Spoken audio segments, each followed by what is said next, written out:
Bom, bem-vindo a mais uma aula da nossa Escola de Teologia Viva e a gente está falando sobre esse caminho da santificação. Na última aula, a gente falou sobre um requerimento que Deus espera de nós.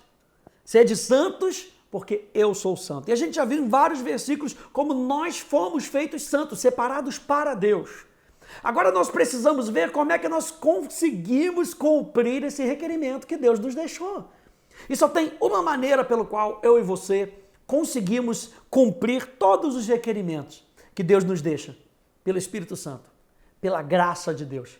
Abrem comigo em Hebreus capítulo 12, lá no finalzinho da Bíblia, Hebreus, capítulo 12, verso 14 e no verso 15, diz assim: procurem viver em paz com todos e busquem a santificação, sem a qual ninguém verá o Senhor.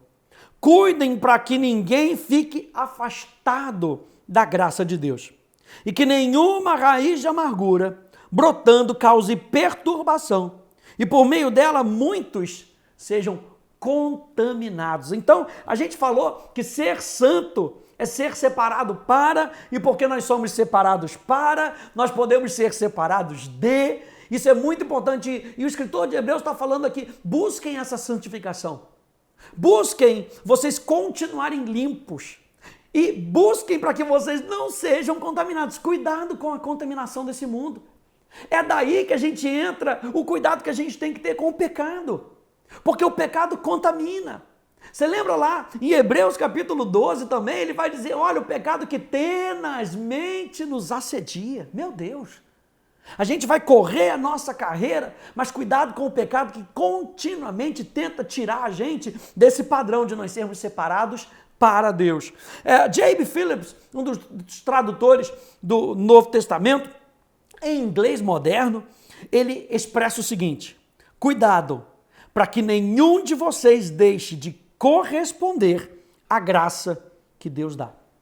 Então Deus está sempre nos animando, Deus está sempre nos encorajando. Procure, busque, ou seja, onde é que tem que estar a nossa atenção? A nossa atenção tem que estar nas coisas do alto. Filipenses vai nos lembrar disso, pense nas coisas do alto. Colossenses, o Paulo Colossenses vai nos lembrar isso, pense, busque as coisas do alto. E aí, uma outra expressão que, se eu não me engano, a NVI traz é esforça-te, faça todo o esforço. Só que quando a gente olha para essa palavra esforço, parece que a gente está falando de algo da nossa própria natureza, né? Parece que é algo que eu tenho que tentar para alcançar, mas não é isso que o escritor de Hebreus está tentando trazer. Esse esforço aqui não significa que eu e você temos que fazer isso sozinho. Lembra que o requerimento é sede santos como eu sou santo. E aí você talvez se pergunta, como é que eu vou chegar lá? Você lembra quando o anjo chega para Maria, fala, Maria, você vai dar a luz ao Salvador, topa a jornada? O que Maria fala? Mas como isso vai acontecer? Eu sou virgem, ainda não desposei do meu marido, e como é que isso vai acontecer? O anjo fala, calma, descerá sobre ti o Espírito Santo, e o poder do Altíssimo te envolverá. Você não vai fazer isso sozinho. Você não vai fazer isso sozinha. Esse esforço aqui, faça todo o esforço. Ele está falando de você caminhar junto com o Espírito Santo. Quem disse que ia ser fácil? No mundo a gente passa por tribulação, no mundo a gente passa por coisas difíceis, mas Jesus falou, tenha bom ânimo. Ele está sempre nos encorajando, sempre nos colocando para cima. Por quê? Porque nós temos um ajudador. Não vos deixarei órfãos. Enviarei para vós outros o outro Consolador, o Espírito da verdade, que o mundo não pode receber, mas vocês podem. Por quê? Porque ele está em vocês. Vocês entendem o que ele fala. Por quê? Porque vocês nasceram de novo. Então esse esforço que eu e você precisamos ter de buscar, de procurar, é sempre com a ajuda do Espírito Santo. E é por isso que tem muita gente que cai no legalismo. Ao tentar buscar, ao tentar fazer esse esforço, ao tentar procurar um esforço para ser santo. Mas esse não é o caminho que Deus tem para mim e para você. O esforço, preste atenção, gente. O esforço não é para eu ser santo, é para eu andar em santidade. Eu já sou santo. Eu já sou santo. Eu não preciso me esforçar para ser brasileiro. Eu sou brasileiro. Não é um esforço, eu não me esforço para falar português. É a minha língua materna. Então, eu preciso me esforçar para aquilo, o que talvez não seja próprio da minha mentalidade. Você lembra que nós fomos livres do poder do pecado, do domínio do pecado? Mas que muitas vezes na nossa mentalidade nós ainda temos coisas do passado. Coisas que a gente fazia, que a gente achava que era legal e que o Espírito Santo vai falar para a gente hoje, não faça. Não viva dessa maneira. E aí eu e você então precisamos mudar a nossa mentalidade e depender da graça de Deus. Como é que eu vou combater esse pecado na minha vida que tenazmente me assedia? Eu tenho a graça de Deus. Eu tenho o Espírito Santo, o Espírito da graça. Então Jesus, quando Ele nos traz esses mandamentos, o mandamento de ser santo, Ele nos leva um passo mais adiante. Ele nos traz um governo não pela ação externa, mas por uma atitude interior. Quando a gente entra num legalismo, a gente tenta fazer as coisas na obra da carne. A gente tenta fazer as coisas no braço da carne. Olha só o que diz Romanos capítulo 3, olha só que interessante. Romanos capítulo 3, porque Romanos tem muito a nos dizer acerca de um estilo de vida legalista. Capítulo 3, Romanos capítulo 3, no verso 20, e diz assim, presta atenção nisso, você está com a sua Bíblia de papel aí, já dá uma riscadinha nela aí, diz assim, porque ninguém será justificado diante de Deus por obras da lei. E aí você pode se circundar aí na sua Bíblia, obras da lei igual a legalismo. Paulo não tinha uma palavra como legalismo naquela época. No grego não tinha essa palavra, o que ele usava? Obras da lei, é a mesma palavra. Porque ninguém será justificado diante de Deus por obras da lei. Pois pela lei vem o pleno conhecimento do pecado. Aliás, a Bíblia não fala que pela lei você peca. A lei veio trazer o conhecimento do pecado. Legal. Verso 28. Verso 27. Ele diz, e quando ele vai trazendo aqui, aliás, vamos ler isso aqui tudo, né? Ele vem trazendo então uma diferenciação entre a justificação que vem da parte de Deus e uma tentativa de justificação à parte daquilo que Deus faz. Então, existe esse contraste aqui em Romanos capítulo 3. Mas agora, sem lei, e ele não está falando que não existe mais uma lei, que é a lei de não matarás, que é a lei de não roubarás, não está mais em vigor. Ele está falando de agora que existe uma esperança. Agora que nós não somos mais controlados pela lei exterior, mas agora sem lei, a justiça de Deus se manifestou, sendo testemunhada pela lei. Você está entendendo que o apóstolo Paulo não estava batendo na lei? Ele está falando, agora, aquela lei externa na nossa vida já não tem mais valor. Por quê? Porque a salvação, ela é oferecida sem a nossa ajuda, sem a nossa performance, sem a nossa obra. Então eu e você nos tornamos santos por causa da graça de Deus. E então ele fala que sem lei, sem ajuda externa, a justiça de Deus se manifestou sendo testemunhada pela lei e pelos profetas. É a justiça de Deus mediante a fé em Jesus Cristo para todos e sobre todos os que creem. Mais uma vez, não é no seu esforço, é naquilo que você crê. Porque não há distinção, pois todos pecaram e carecem da glória de Deus, sendo justificados gratuitamente por sua graça, mediante a redenção que há em Cristo Jesus, gratuitamente, pela sua graça, mediante a redenção que há em Cristo Jesus, a quem Deus apresentou como propiciação no seu sangue, como mediante a fé. Mais uma vez ele está combatendo, não é pelas obras, foi gratuitamente, pela graça de Deus, o favor de Deus. E como é que nós recebemos? Pela fé. Deus fez isso para manifestar a sua justiça, por ter ele, na sua tolerância, deixado impunes os pecados anteriormente cometidos, tendo em vista a manifestação da sua justiça no tempo presente, a fim de que o próprio Deus seja justo e justificador daquele que tem fé em Jesus. Não é daquele que faz as obras, é daquele que tem fé em Jesus. Onde fica então o orgulho? Foi totalmente excluído por meio de que lei? A lei das obras? O legalismo. Não, pelo contrário, por meio da lei da fé. Concluímos, pois, que o ser humano é justificado pela fé, independente das obras da lei. Ou seja, independente, ele é justificado, ele está falando da salvação, gente. Ele está falando da salvação. Como é que eu e você somos justificados? Pela fé. Recebemos aquilo que Jesus fez na cruz do Calvário. Como é que eu e você nos tornamos santos? Pela fé.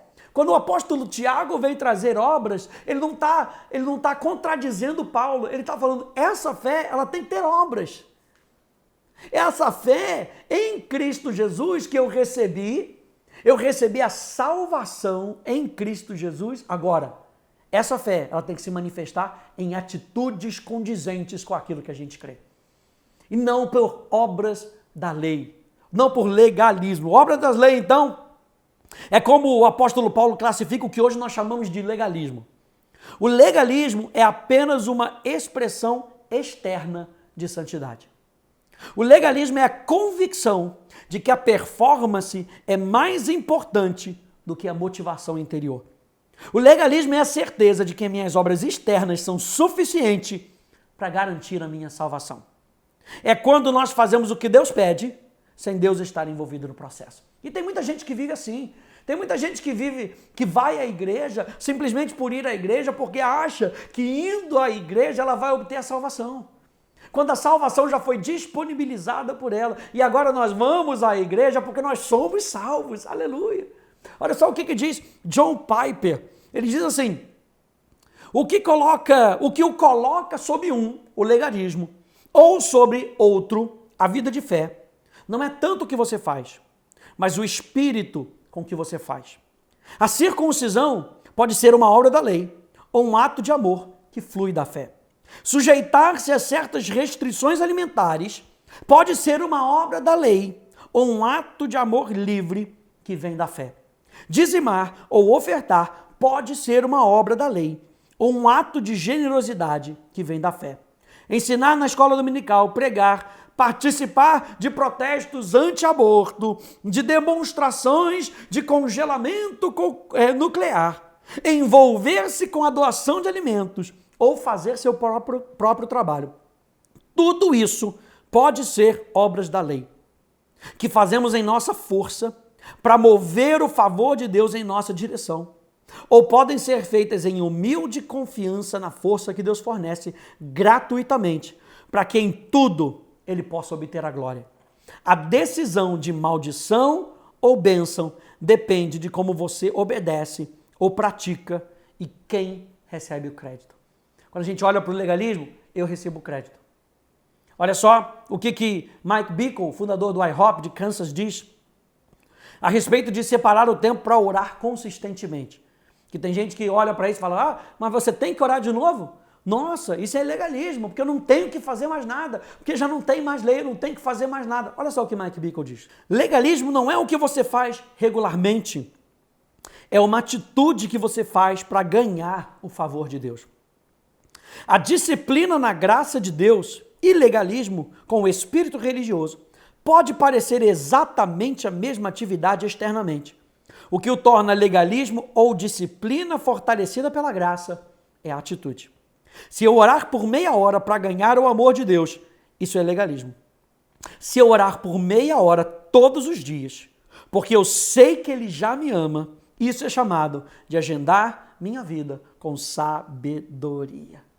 Então, gente, depois de uma pessoa embarcar num estilo de vida legalista, e a gente está trazendo esse contraponto aqui, a gente está falando que Deus pede pra gente ser de santo como eu sou santo.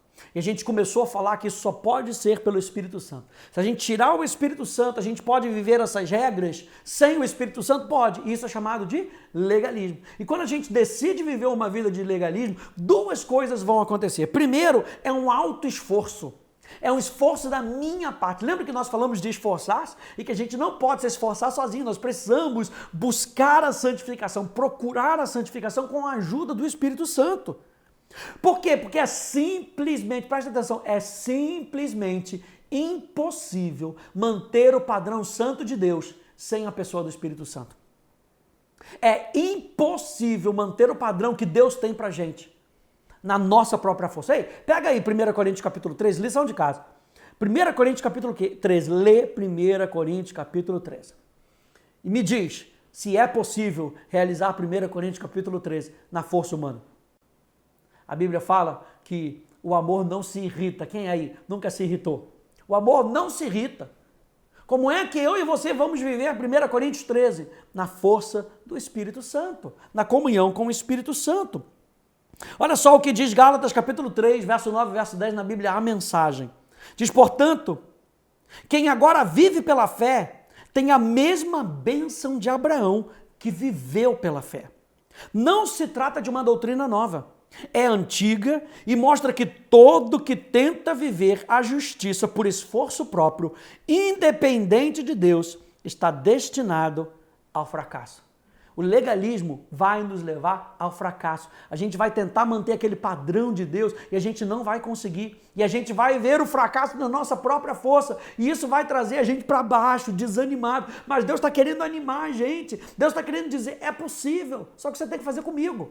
Deixa que eu te ajudo. A segunda coisa que o legalismo nos leva, primeiro, esforço próprio. Eu vou tentar fazer. A segunda coisa é que possivelmente a gente vai tentar manter aqueles versículos que a gente gosta mais, aquelas regras que a gente gosta mais e que a gente consegue cumprir na nossa própria força. E quando a gente consegue cumprir na nossa própria força, a gente olha e fala, consegui, eu consigo. E isso nos leva para a justiça própria. Parece que eu passei de ano com Deus. Deus, consegui. E Deus está lá distante, Ele está só olhando para a gente e fala, me convida.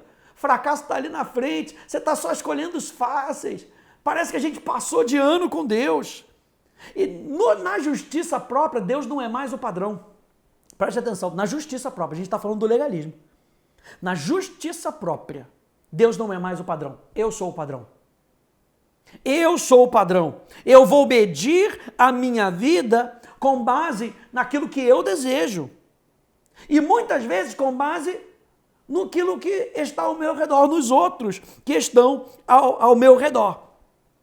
Quando a gente coloca esse esforço extra numa boa demonstração de santidade exterior, o cristão legalista acredita que é melhor que os outros. E quando a gente leva para a justiça própria, lembra que Deus dá mais graça ao humilde e Ele rejeita o soberbo, o orgulhoso. Então a gente está falando que sem Deus, a gente pode tentar no nosso esforço próprio, mas a gente está nesse esforço próprio destinado ao fracasso. Número 2, quando a gente tenta viver os padrões de Deus sem Deus, a gente pode até conseguir com alguns requerimentos de alguma maneira, mas isso sempre vai nos levar ao orgulho. E a Bíblia diz que o orgulho precede a queda. Então olha só como é que viver afastado de Deus não é um bom negócio para mim e para você. O que o pecado quer? O pecado quer nos puxar para fora de Deus. Quando eu e você queremos viver o padrão de santidade de Deus, sem Deus, nós estamos vivendo no pecado. Porque com certeza nós vamos pecar, nós vamos errar o padrão moral de Deus. E não é isso que Deus quer para mim e para você. Desde lá do início, Ele queria viver como a gente. Ele vinha até Adão, Ele vinha até os profetas, Ele vinha até Israel. Deus está sempre vindo para nos animar, para nos encorajar. Não devemos ser santos como a próxima pessoa. E aí a gente vai estar se preparando para o fracasso. Nem mais santo que a próxima pessoa, preparando-nos para a justiça própria. Não somos chamados para ser mais santos do que tu. Devemos ser santos como Deus é santo. Lembra que Deus é o padrão. E olha só que interessante, eu quero só citar isso aqui, Isaías capítulo 55. Você lembra que ele diz lá, os meus pensamentos não são os vossos pensamentos, os meus caminhos são mais altos que os caminhos de vocês. E se a gente olhar por essa condição de eu tentar fazer isso ao esforço próprio, nossa, eu não consigo alcançar o caminho de Deus. Eu não consigo alcançar o pensamento de Deus. Eu não consigo ser santo como Ele é. Olha só a minha vida, olha só o que eu tenho feito. Mas a continuação do verso de Isaías capítulo 55 vai nos dizer que assim como a chuva cai do céu, aleluia, assim como a neve desce do céu e rega a terra, e nela faz brotar, faz produzir, faz frutificar, assim será a palavra que sair da minha boca. Não voltará para mim vazia, mas prosperará naquilo que a designei. E é essa palavra que tem que habitar no nosso coração. É quando Deus diz, presta atenção, não é o pastor Rafa, não são os meus escritos, é o que Deus diz para você.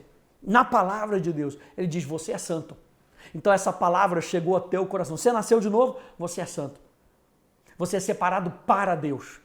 A sua vida foi separada e dedicada para o propósito dele. Então essa vontade, esse pensamento caiu no teu coração como chuva. Agora você tem que deixar ela brotar. Por quê? Para que você consiga, nesse pensamento de Deus, deixar o Espírito Santo trabalhar em você.